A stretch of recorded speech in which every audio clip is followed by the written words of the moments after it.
Premier ministre Alix Didier Fils-Aimé a décidé de suspendre jusqu'à nouvel ordre l'octroi de subventions au sein de l'administration publique, sauf autorisation spéciale de la primature. La mesure a été communiquée à travers une circulaire datée du mardi 27 janvier 2026 adressée à l'ensemble des ordonnateurs de l'État. Dans le document, le chef du gouvernement instruit les responsables des institutions publiques de s'abstenir de toute décision engageant de subvention et leur rappelle l'obligation de se conformer strictement à la directive. Tous les ordonnateurs, chacun en ce qui concerne, sont chargés de veiller à la stricte observance de la présente, précise la circulaire signée par le Premier ministre.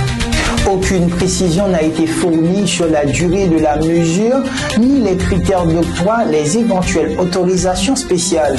La primature n'a pas non plus indiqué si cette décision s'inscrit dans un cadre de réajustement budgétaire ou de contrôle des dépenses publiques.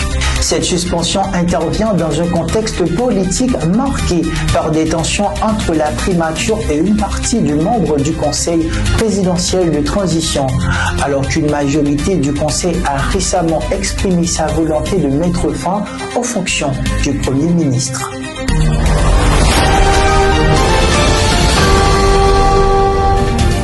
La commune de Kinskov a été durement frappée par l'insécurité au cours des 12 derniers mois.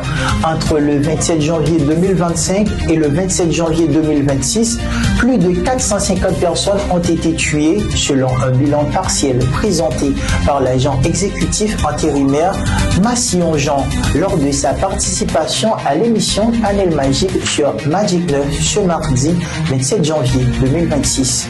Établi en collaboration avec la protection civile, ce bilan demeure incomplet en raison de l'inaccessibilité de plusieurs zones de la commune, toujours sous le contrôle de groupes armés.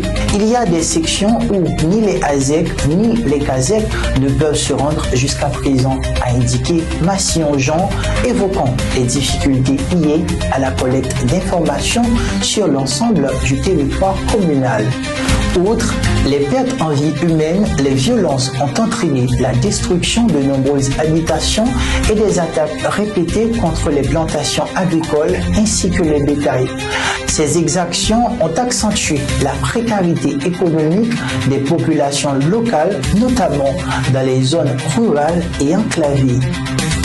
Si le centre-ville de Kinskov connaît actuellement un relatif retour au calme, permettant la reprise partielle des activités, l'insécurité reste persistante dans plusieurs localités éloignées.